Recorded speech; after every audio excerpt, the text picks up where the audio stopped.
Now, I've seen a lot of grand projects in my time, but my own dream has always been just to find myself a beautiful bit of woodland, roll my sleeves up and build myself my own little bolt hole, really, a place in the wild, you know, somewhere to escape the madness of the modern world.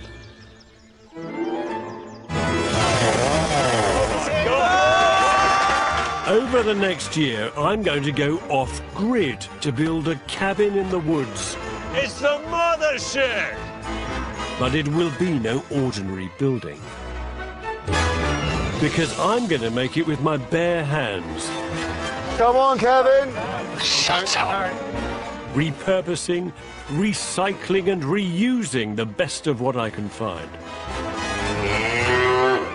Everything for the cabin, for the shed, has to come from this woodland. And if it doesn't, it has to be somebody else's rubbish. That is one of the most disgusting things I've ever seen. I'm going out into the woods to see if a simpler, more creative life, I do not want to screw this up, can make you a bit happier. It's so much better than before. Fire in the hole!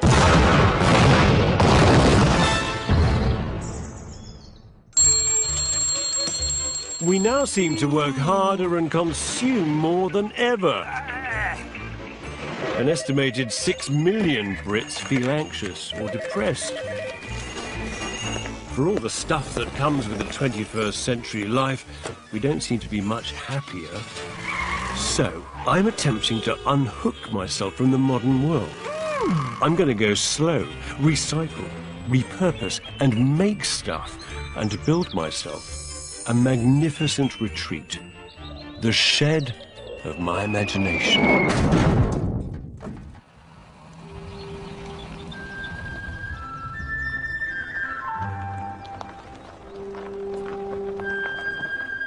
I've just bought a 2-acre plot of land for the price of a good second-hand car near where I live in Somerset.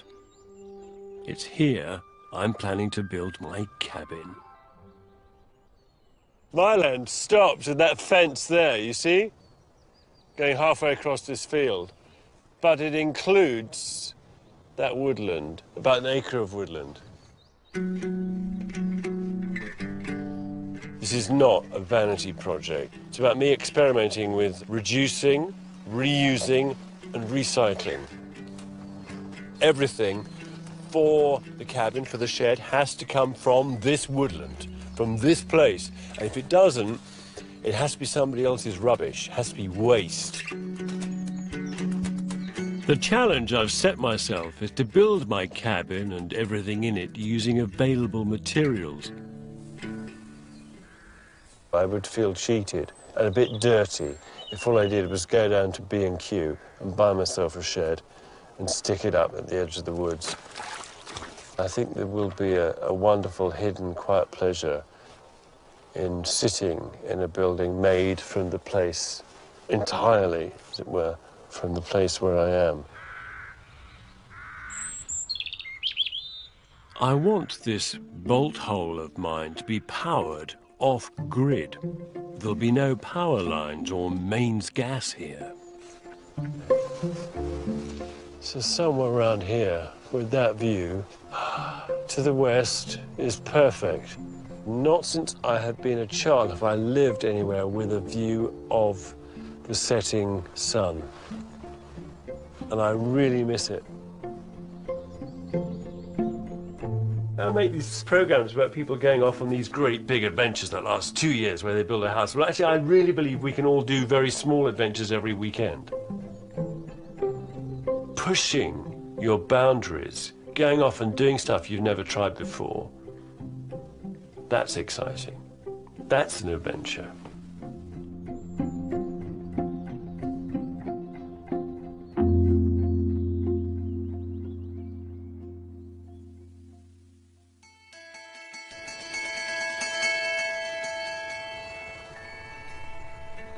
What have you found? Something else to wee on? Constructing a cabin by hand, one built with ambition, is not necessarily going to be straightforward. Frankly, my practical experience is really quite patchy.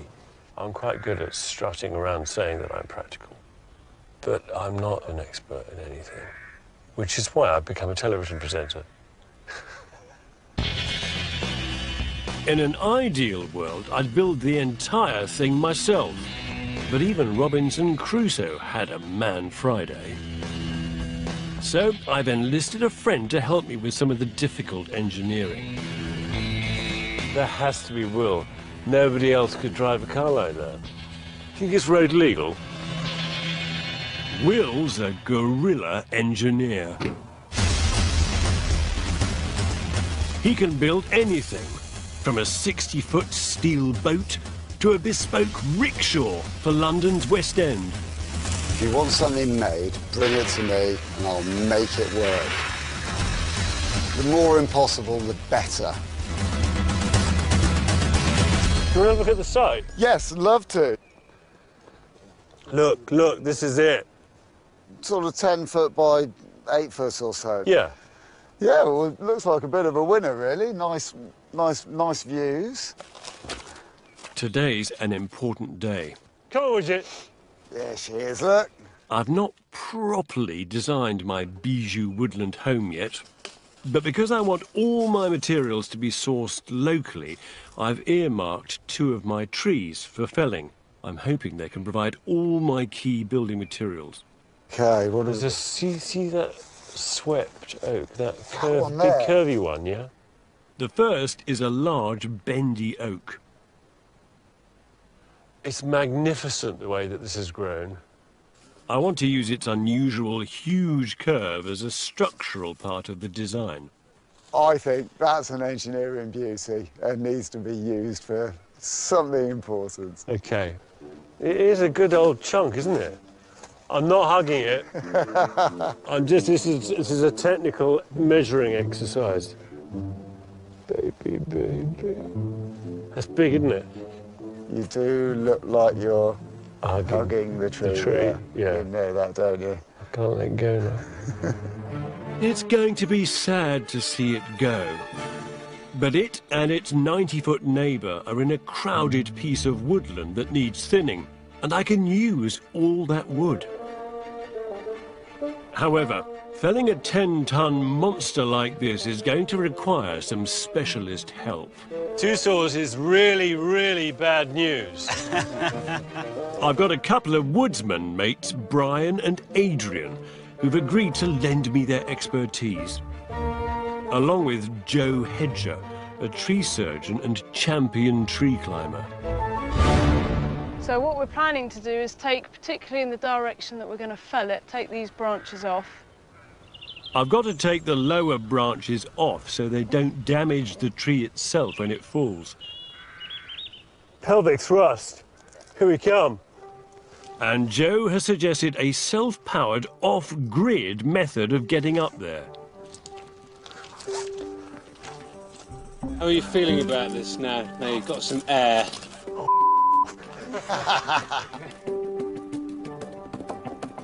Am I nearly at the top? No, you No. haven't reached that halfway point No, for I'm the first afraid section I can't lie yet. about that.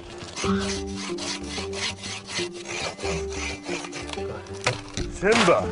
Mini timber. I love the idea of at least some of the shed being put together by human manual energy. I pull, you pull.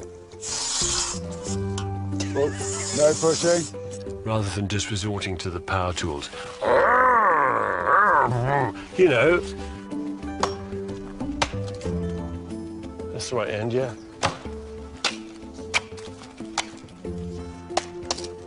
When you're knackered's more likely the time that you're going to cut your leg off.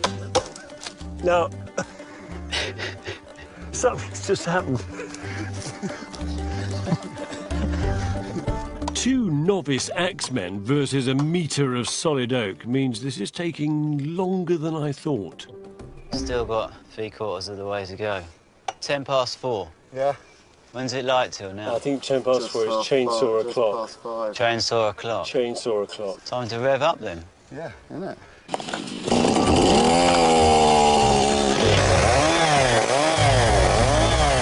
It's not size that matters, is it? It's what you do with it.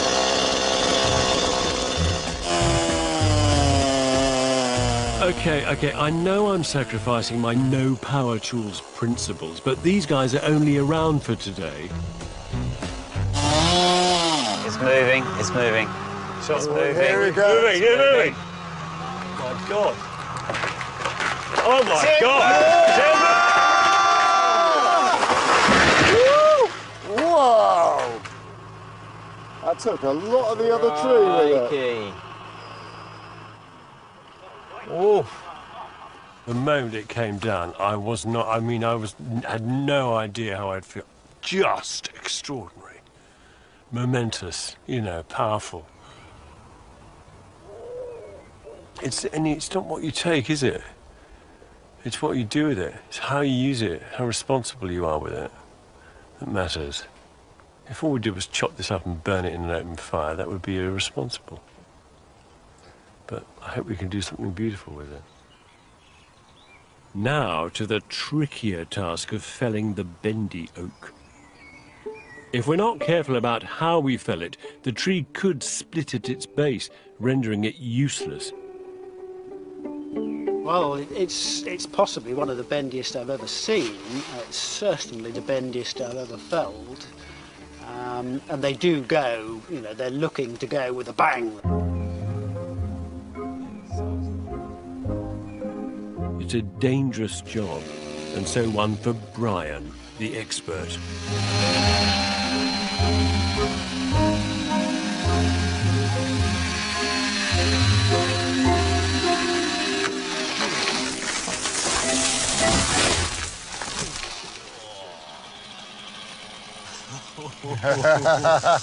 Well done. Oh, beautiful.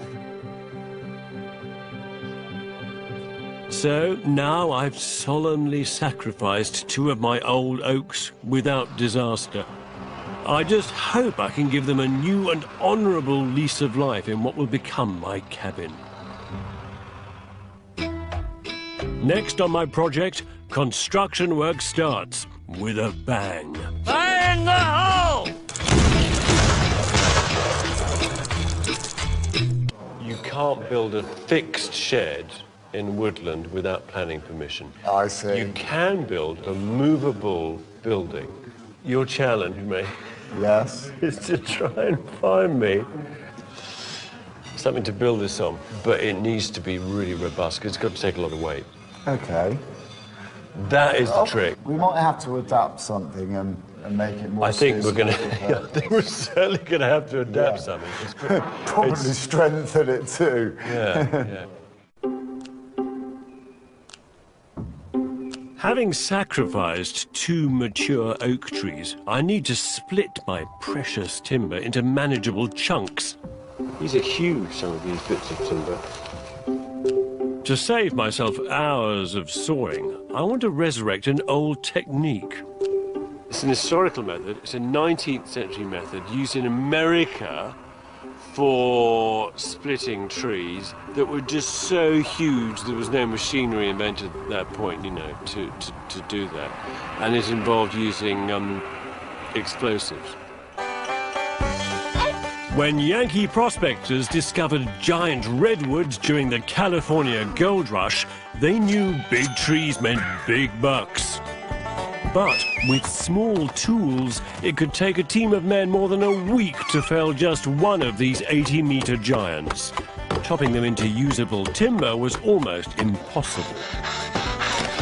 Luckily, in America, blowing things up has always been a national pastime.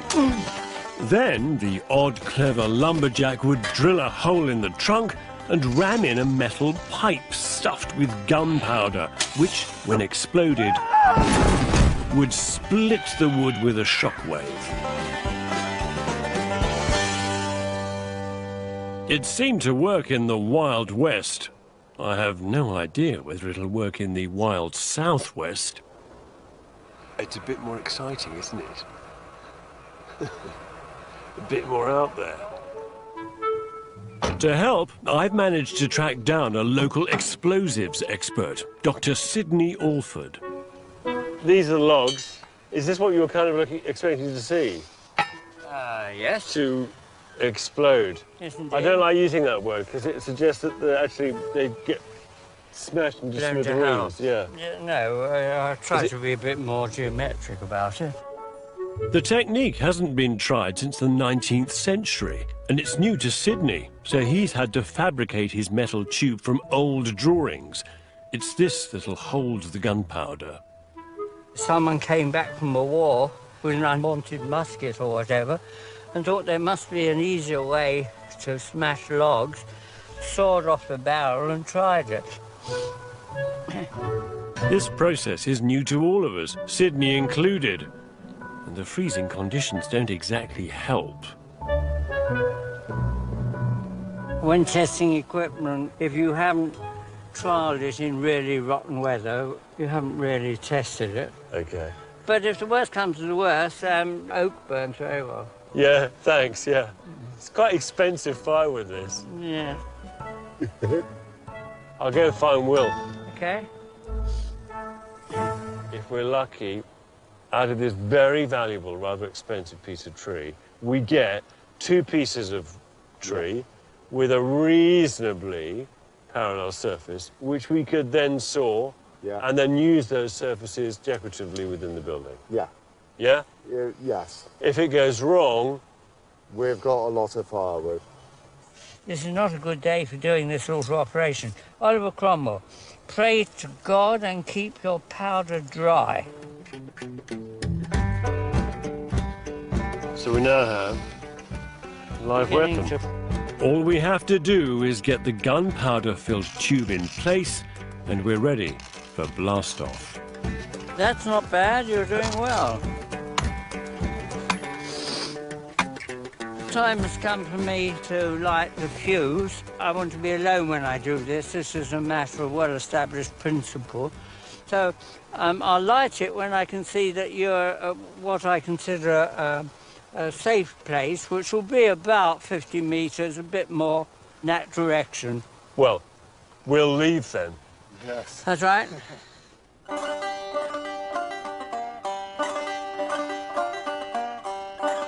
If this doesn't work, I shall cry.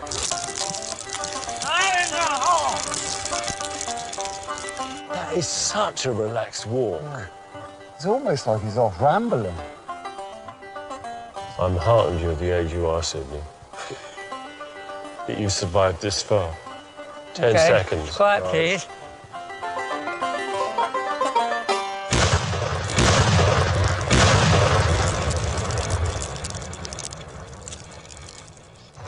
Jeez.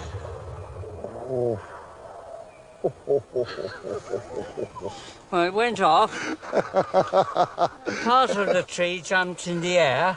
Yeah. So I think we can assume that we've achieved a split.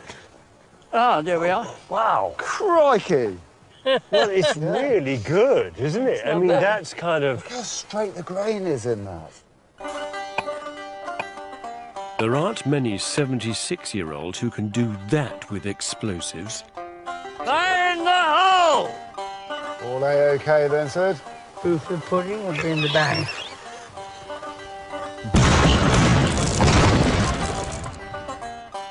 The luck is with us today. That's a really brilliant split. Did I hear you say that was luck? Chainsawing the logs would have been lengthy. And not half as much fun. We wouldn't be feeling quite so heroic. Isn't it lovely when people turn up and help and offer their expertise and their experience and you know, people like Sidney do not walk into your life every day. Top stuff. Well, thank you for having me. I think we're going to call it a night, aren't we? We need some daylight, and I need a drink.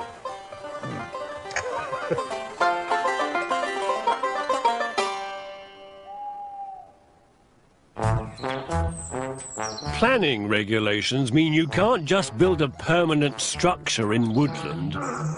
So, I need to make sure my cabin takes the form of a mobile home. which means putting it on 4 wheels.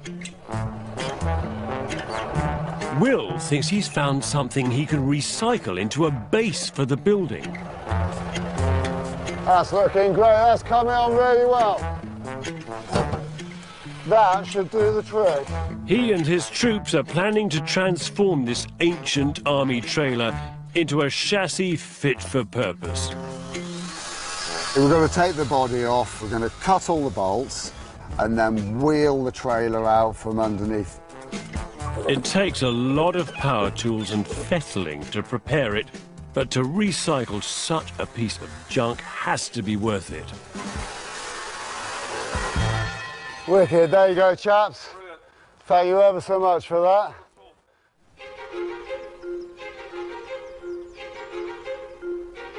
It's quite easy to move around on tarmac. Back on site, I'm about to get my first glimpse of the fruits of Will's labour. I'm looking forward to seeing it. I hope it's not going to be too big. That's my only worry about it.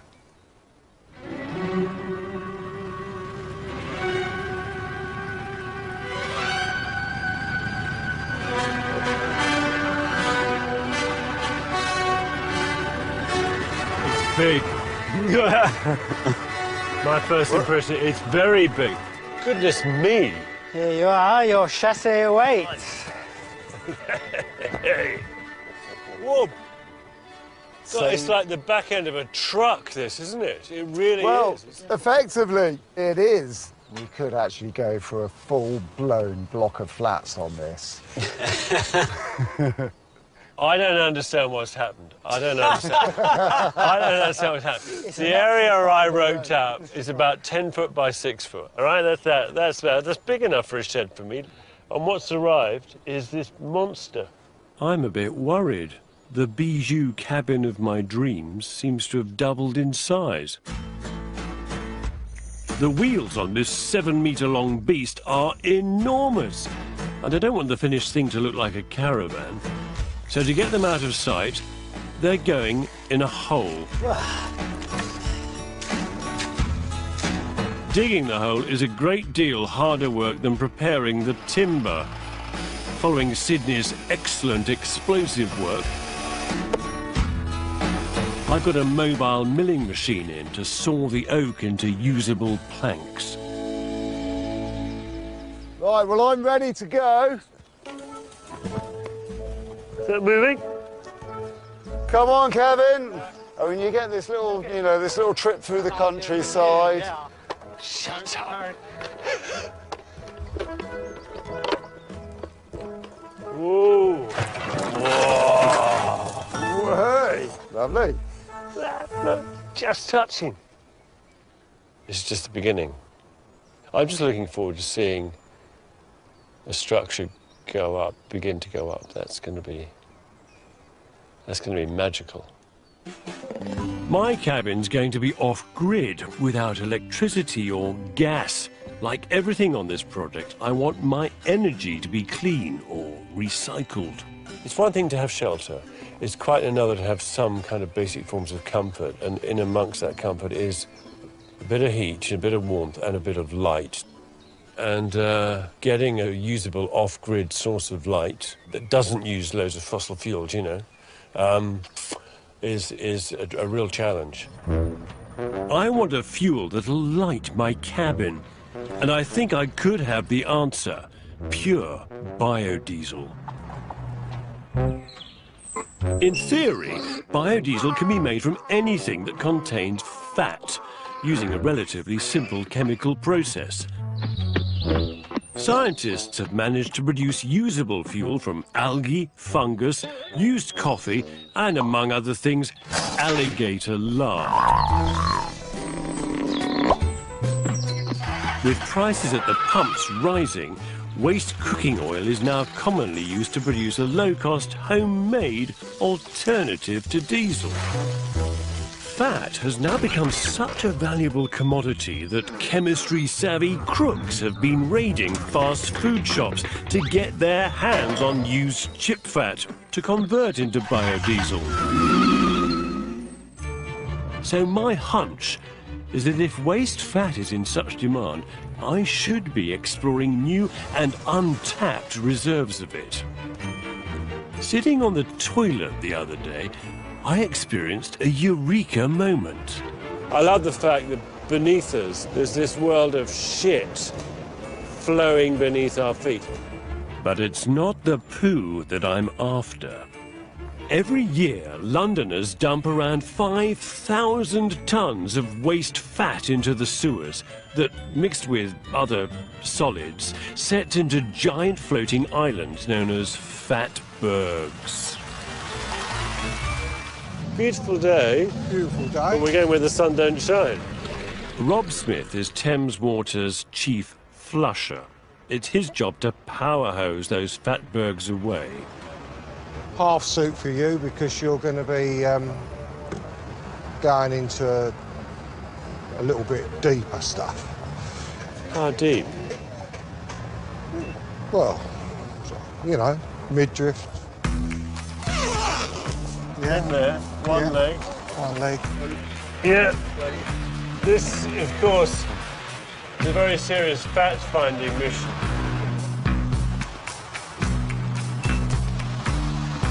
These are not built for tall men, these tunnels, are they? No, 5 foot. That's it. What a noise. The rush of water. Well, it's not just water, is it?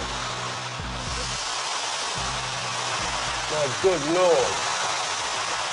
This is coming from Trafalgar Square. Where's this come from? Yeah, it goes up to Trafalgar Square, yeah. What's this down here? Well, that's fat. Man alive. That's one titanic floating fatberg, and it stinks. That is one of the most disgusting things I think I've ever seen. No. But that doesn't look like fat to me. That looks like just raw sewage. No, that's fat. Is it? Yeah. Oh, man. That'll about do us, I reckon. Right. You're comfortable there? Yeah, I'm immensely comfortable, yeah. Right. There's lots of toilet paper, shit, and a significant number of condoms. In 2010, the flushers removed enough fat from the sewers under London's Leicester Square to fill 9 double-decker buses. Oh, man alive. So, and this here too, yeah? Yeah. This goes on forever. I can't believe how far it goes on for. If I can get biodiesel out of this, it'll be something of a first and something of a miracle. I'll tell you what, do you want a job? Thanks, mate. Shoveling shit. You're quite handy on a shovel, will you? That's about it, isn't it? I think that's about as good a sample as they're going to get. But some things are definitely better left in the sewer. Oh, Kev! How appropriately placed, eh?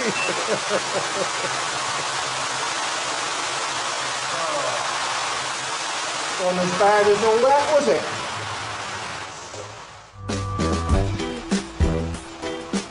Come on, I want to see the spoils of my labours.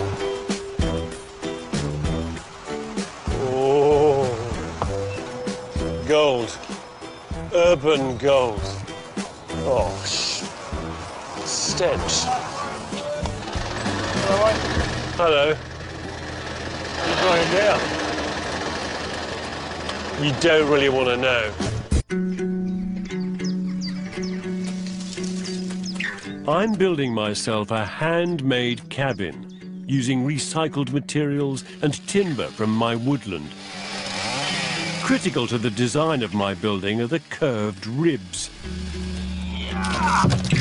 which we're cutting from the bendy oak I chopped down. They are absolutely beautiful things, and we've really got to use them well. You know, they've got to be. They've got to take pride of place. Yeah. This isn't precision engineering. It's something far more exciting and personal. We should end up at the end of the day with a proper skeleton of the building. It's very exciting, isn't it? Right. So... This is numero uno. Let's go for a lift then, gentlemen. Okay, It has to be really well built and proper, and it has to last for hundreds of years, you know. It should do, because the tree that you're taking out has been here for hundreds of years. everyone happy? Yeah, perfect. There's a sort of way in which you should honour the tree. They're all up. Ooh, amazing. Wow. It's a building, isn't it? Yeah. Yeah. The curved oak ribs give the skeleton a strength of character and a certain massive quality. It's great, isn't it?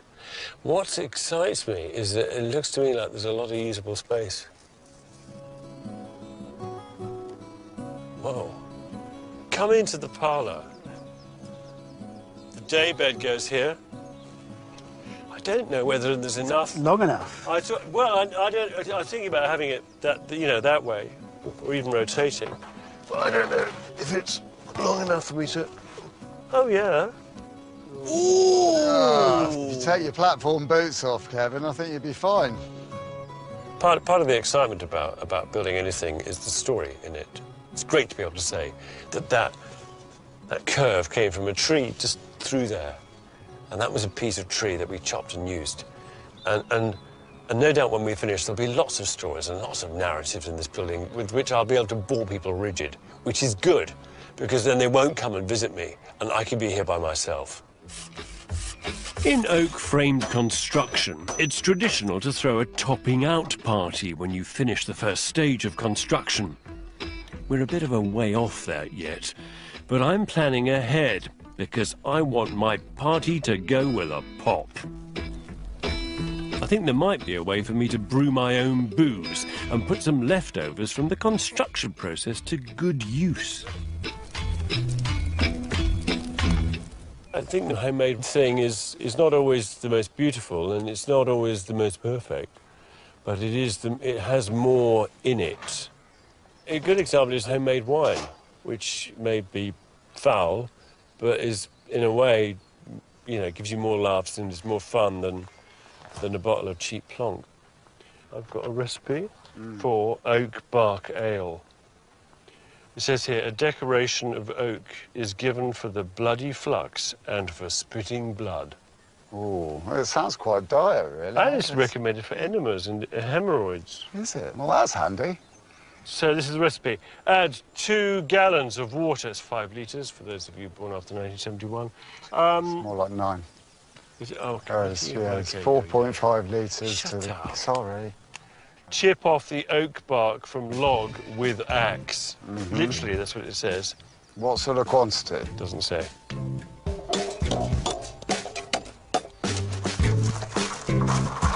Vicious looking stuff. That has to taste disgusting. I love this, it's so vague. It says, add in a can of liquid malt extract. Look.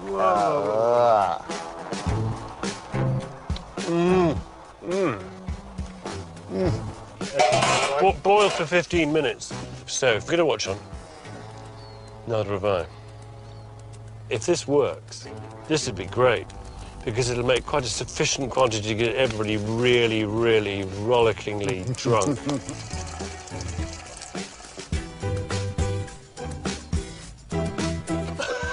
It's fine. Just leaves you with a slightly dry sensation in the mouth and the whole of the digestive lining. Tastes lovely.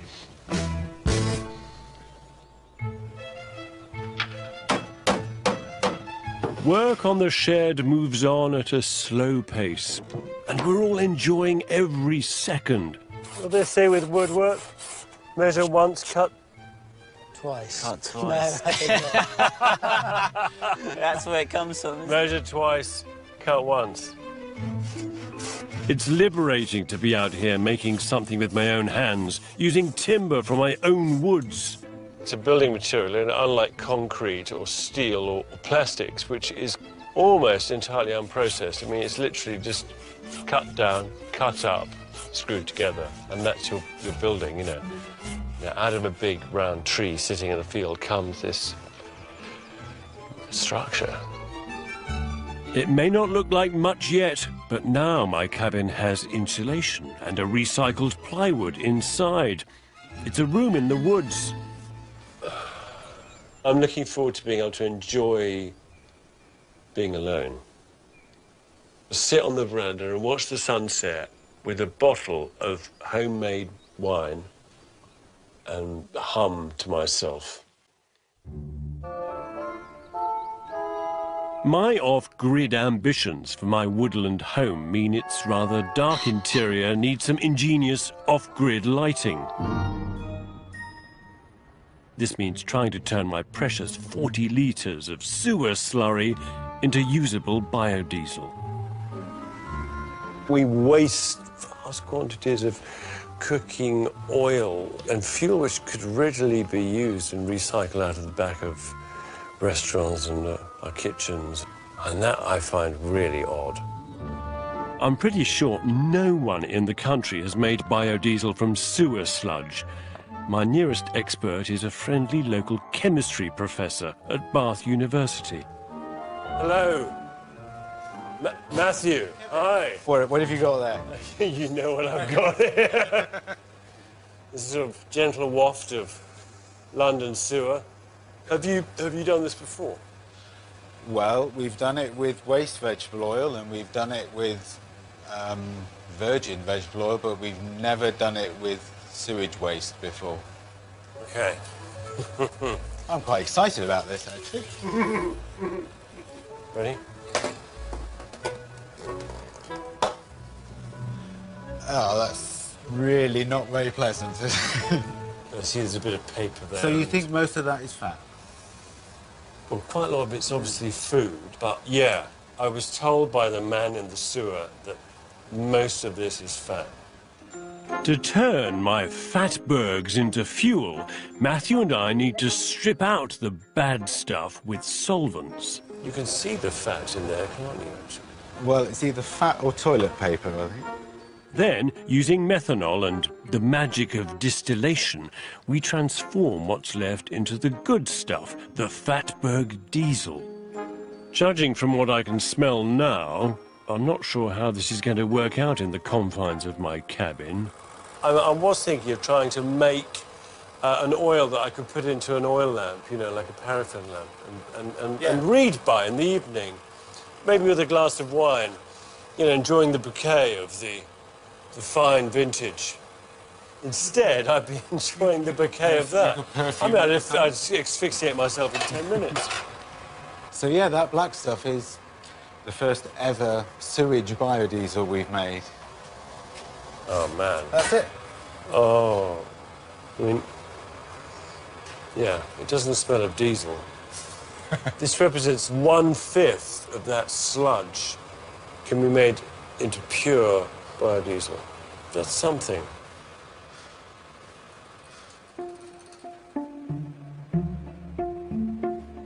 Nowadays, if you want heat or light, you flick a switch, and a boiler springs into life, and electricity comes through cables into a light bulb. Amazing. Whereas for thousands of years, human beings have had to rely on burning things that they found to give themselves both heat and light.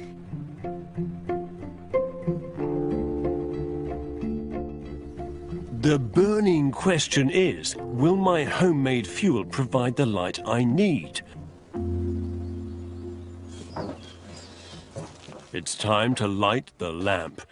I brought Will along and another mate, Kev the Pipe. He's a plumber who lives off-grid, a man who knows his tubes. I think this is very experimental. I do not believe that a paraffin lamp designed to burn very light oil paraffin will burn diesel. No, you got to believe, Kevin. That's what you got to do.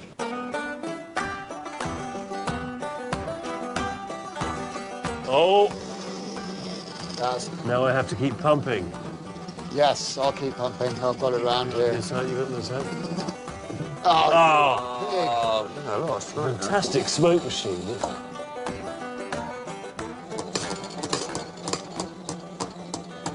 I'm getting fed up. It's time to do what we should have done in the first place.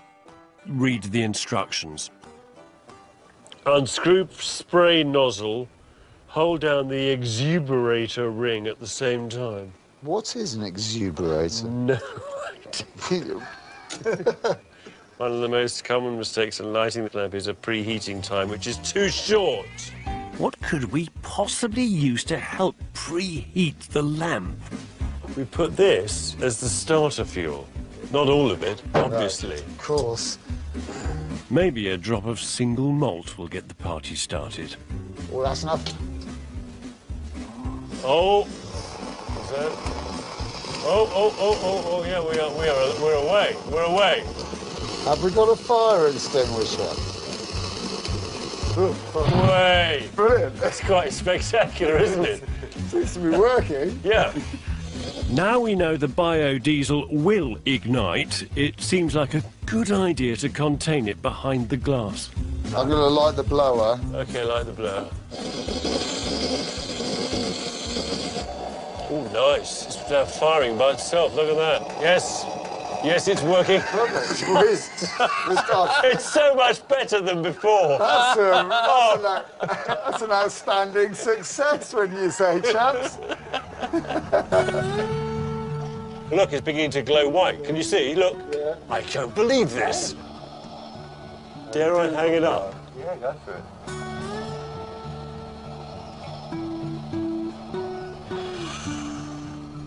It's working. Can you believe it? It's good. From 3 feet of licking flame to brilliant yellow light. This is supremely, brilliantly, brightly off-grid. It is.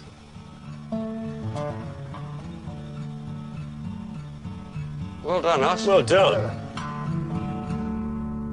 Fire in the hole! My cabin in the woods is taking magnificent form. Thus far, I have chopped, sawn and hewn my building out of my woodland. It's great. It's got 4 walls and a roof. And I've found a hitherto untapped source of biofuel in city sewers. Way. Brilliant. It's quite spectacular, isn't it?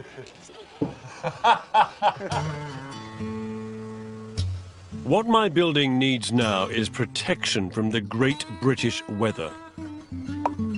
I love these tools. This is it looks like a club. Yeah, that is the original club. Oh. But I won't be using conventional roof tiles to keep the water out because I can make my own out of oak. These will be hand-split shingles. This is a very high quality English oak shingle. Look at that. You see, look, it's got a square end, top and bottom. I mean, that's a mathematically accurate piece of building. How many shingles are there to make? 2,567. Minus this one. 2,566 then. What time is it? It's quarter to 9. Yeah, okay. Should be done by lunchtime, can we? Yeah.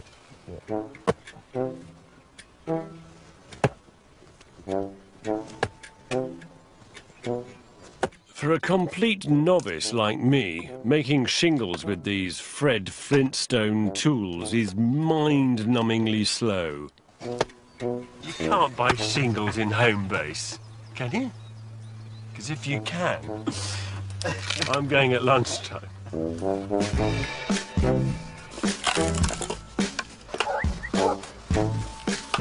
It's taking me 20 minutes to make each one.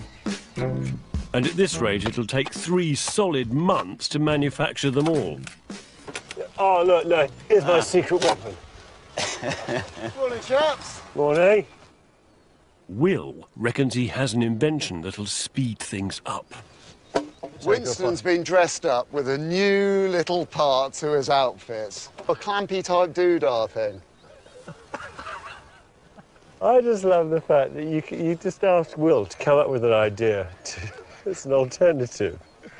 Anything involving a petrol engine and some steel, and the solution is always terrifying. The death spike. Yeah, the death spike. I think if you just slip that bad boy in there. This lethal weapon might not be the conventional way to handcraft shingles, but with over 2,000 of the beggarly things to make, I'll try anything. Oh my good Lord, it's sucking it in. Rev it. Whoa, whoa, whoa. Wow. Amazing. Whoa, how about that? In no way can this conceivably be called off-grid, nor has it yet produced a single useful shingle. It started another one by itself. This thing's hungry. There was no stopping that. Hold on. You are making firewood. Oops. What? Yeah. That's our one and only shingle.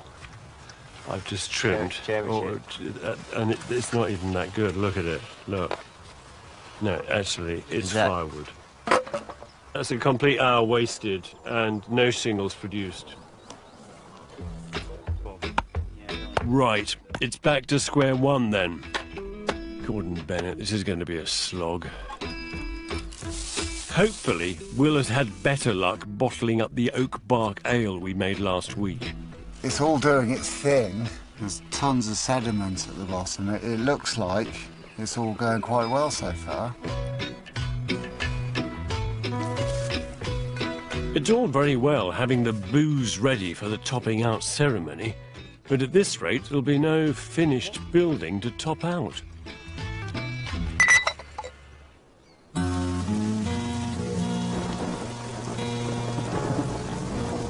Two weeks later, and even with the help of experienced woodsmen, progress has been glacial, if you can have a mud glacier.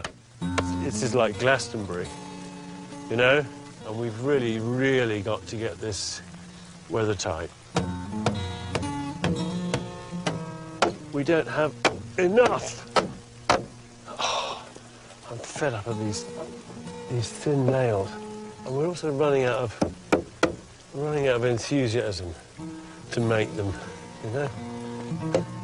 It would have been lovely to have finished shingling by now. I'm thinking of perhaps cancelling the shed's topping out party. Oh, fresh meat. Fresh brawn. However, Will has mustered reinforcements, a bunch of practical mates who are prepared to get their hands dirty, with lots of carpentry experience between them. Who's made shingles before? Apparently. No one. You brought the right guys. Yeah, I got the NC. It was the best I could find. One of the great joys so far has been working with like-minded people prepared to swap labour for a new experience. And beer.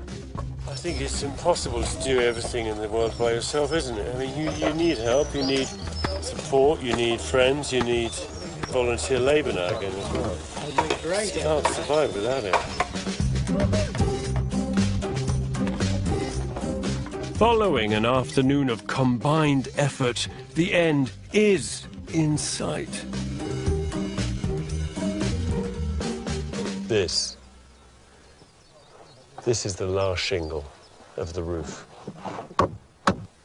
What a fit, too. Nice and snug. Yes. What a beautiful thing this is. You know, you can walk all over this roof, unlike a concrete roof. You know, it's incredibly robust, incredibly heavy. 50-year guarantee. What a building, eh? What a building. I love it. Go! Whoa!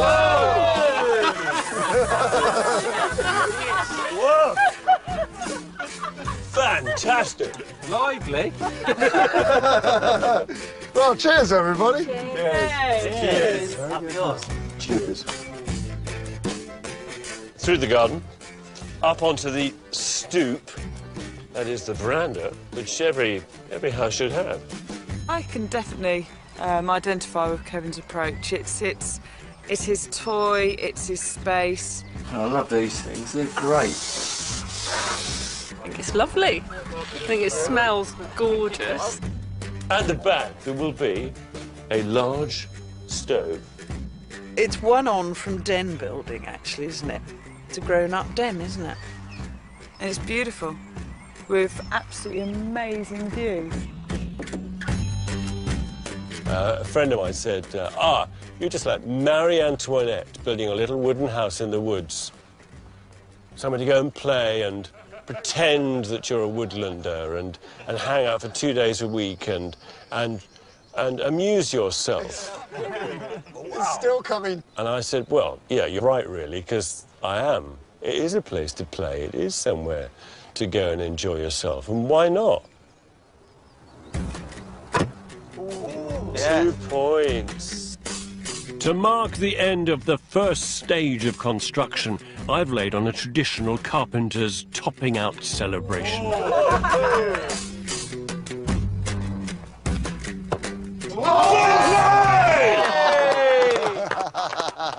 Well done, team. We've done all right. Well, you know, there's a tradition amongst axe throwers. I can see you're holding on to something. The leader of the losing team has to down in one. Oh, my giddy arms. I'm going to swap you. Your bottle. Kevin, you're a mean and cruel trickster. 3.5 pints. Keep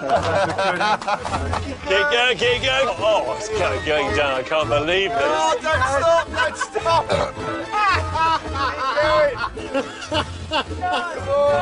go, go, go. Oh!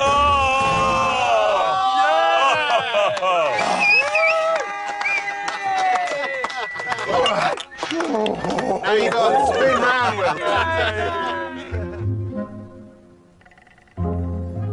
This great little building is becoming, if you like, the shed of my dreams.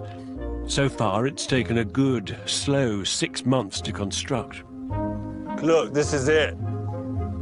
It's been a proper collaboration and almost entirely made from materials from my own woodland or from recycled stuff. Fire in the hole!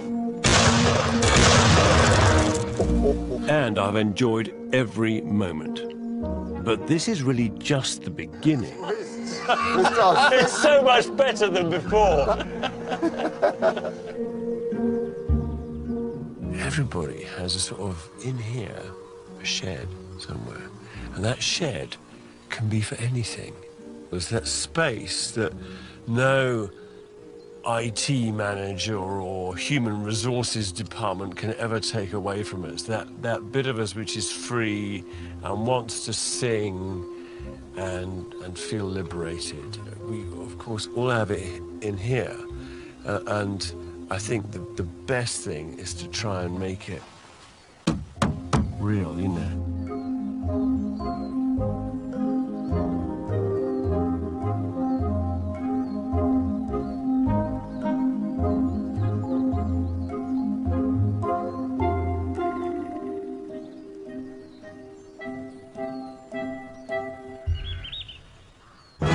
Next for my cabin, I do not want to screw this up. I turn my shell into a home. There is no other wood burner like this on the planet. Whoa! That's the baby. That's just perfection. Here's to the shed. Cheers. And they'll be drinking up next Sunday here on 4 at 8 o'clock. And when he's not building his own man-made home, Kevin's watching someone else do it. Grand Designs is in Brixton Wednesday here on 4 at 9. Next tonight, though, big fat quiz of the 90s.